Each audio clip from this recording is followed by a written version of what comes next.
Alright guys, let's talk about the ball in my Pong game. Okay, so it bounces back and forth.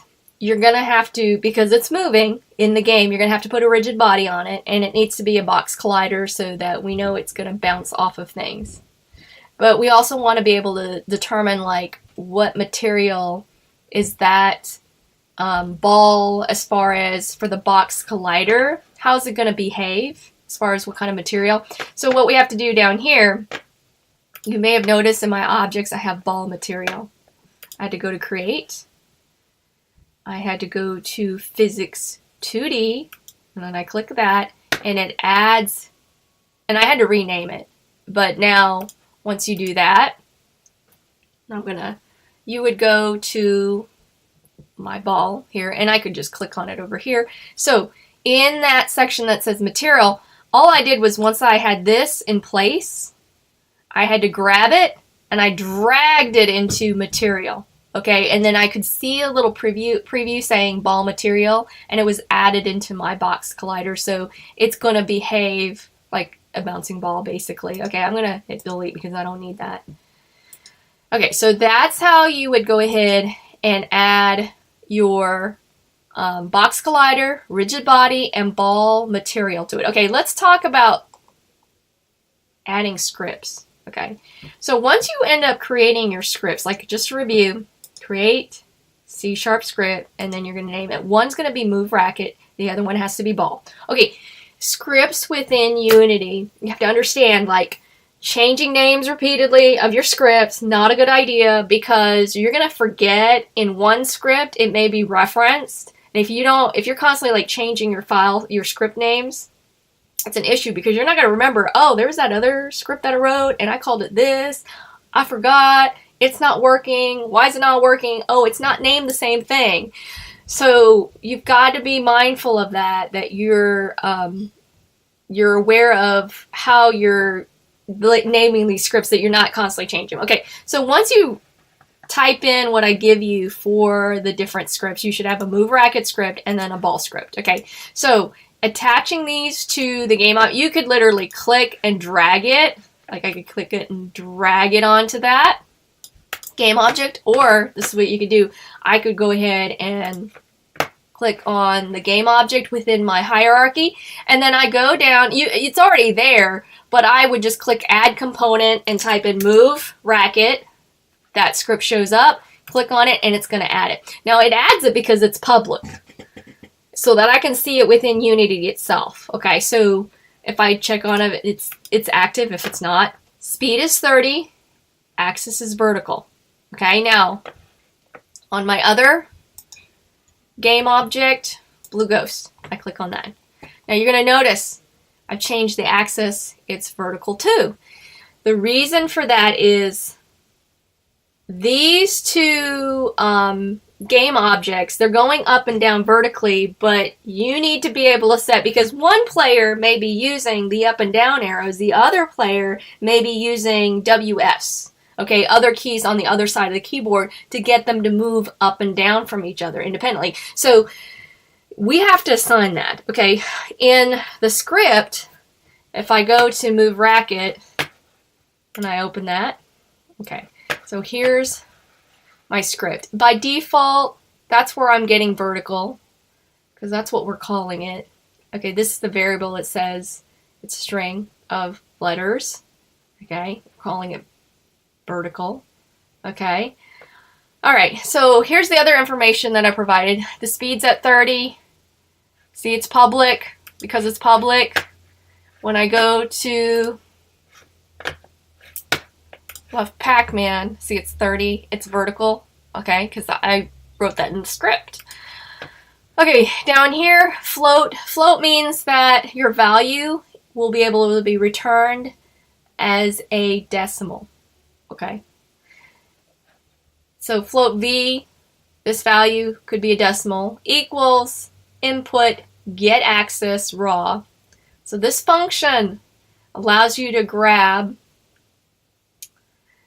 based on the axis. Okay, this is a method because it's attached to some kind of object. you're getting the value of the axis depending on when the player is pushing those up and down keys. Okay? And that's where you're getting the value for your vertical. Okay? Then there's another method. It's telling you it's a rigid body. From earlier, we gave it a rigid body 2D. Okay? This method, it's a function or method because it's got the little parentheses. And then we have a period, which is the operator. It's tied into the velocity. And so how do we get the velocity? It equals, which is a vector 2, x and y values. Okay, whatever v is whatever the player is inputting, because your player is deciding how it's going up and down by pushing in the keys. So that's determining this value right here. So this is multiplied by the speed, and that's how you're getting the velocity. Okay? All right, so try the best I can to explain this script, because it's hard. Once you start doing this and you start typing it in, you're like, oh, I see that this is having an effect on this game object. And it's causing this game object to behave in a certain way. So this logic, it determines how that game object is going to behave within your game. All right, so ball script, like, this is just a lot of stuff that I am not going to cover because it's a longer script, but it's kind of the same idea of, like, it hits a racket, and it's figuring out the speed basically determined by how it's hitting, and it's going to figure out the angle and the speed and the direction of what it's hitting, whether it's my Pac-Man or whether it's my Ghost, and it's going to, this logic here is determining how it's hitting on and off from the two rackets. Okay. All right. So you'll type that in. I'm going to provide that code for you, and you need to run it. So I would actually hit the button, remember. Do it. It's clean. Okay. I thought so. I was like, it better be clean. I think that was from earlier. Okay, so it's clean. It works fine. And the same for this. If I run this,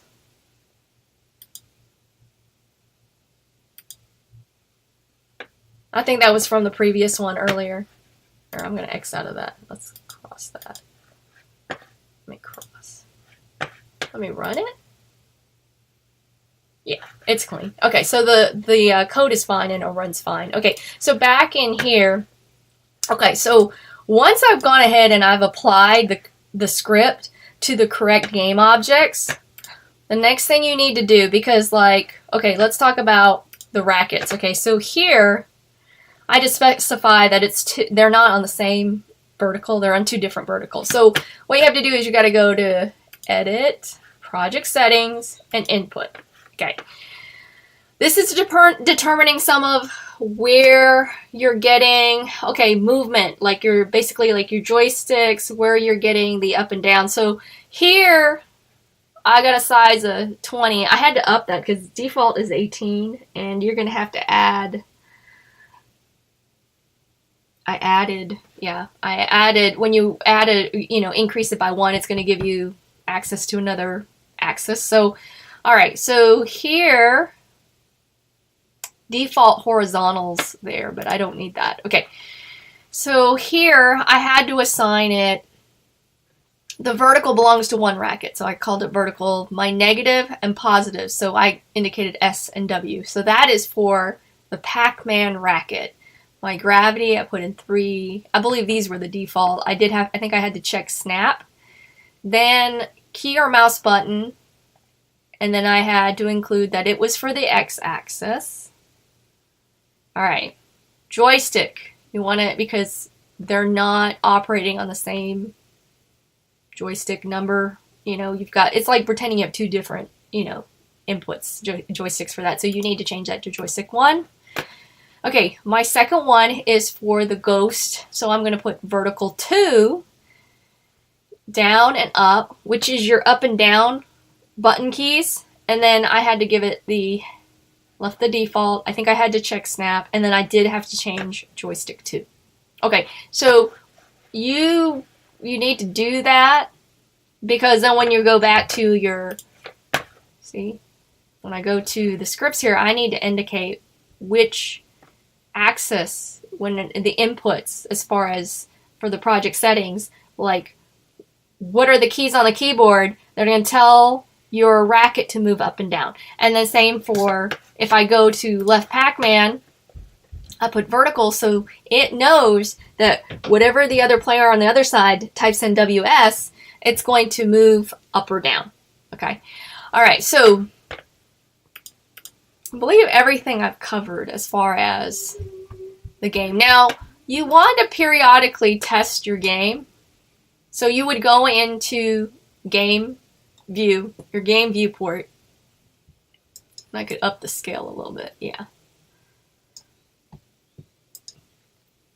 I gotta go back to scene. Okay. There we go. And I'm gonna center that right here. Okay. And then I can play it.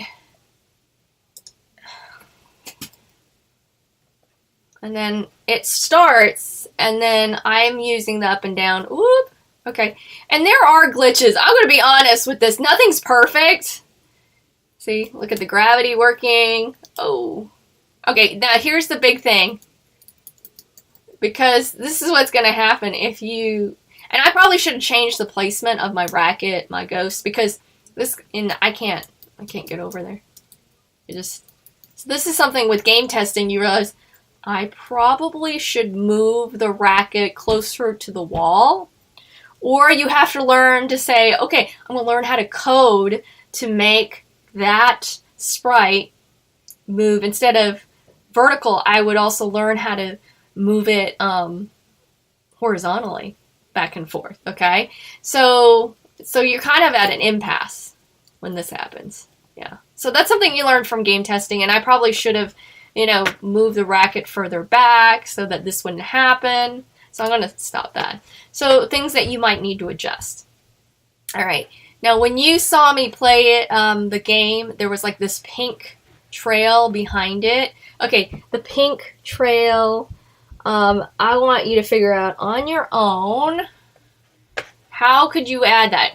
You don't even have to add it with coding. You can actually search on Unity sites. Unity has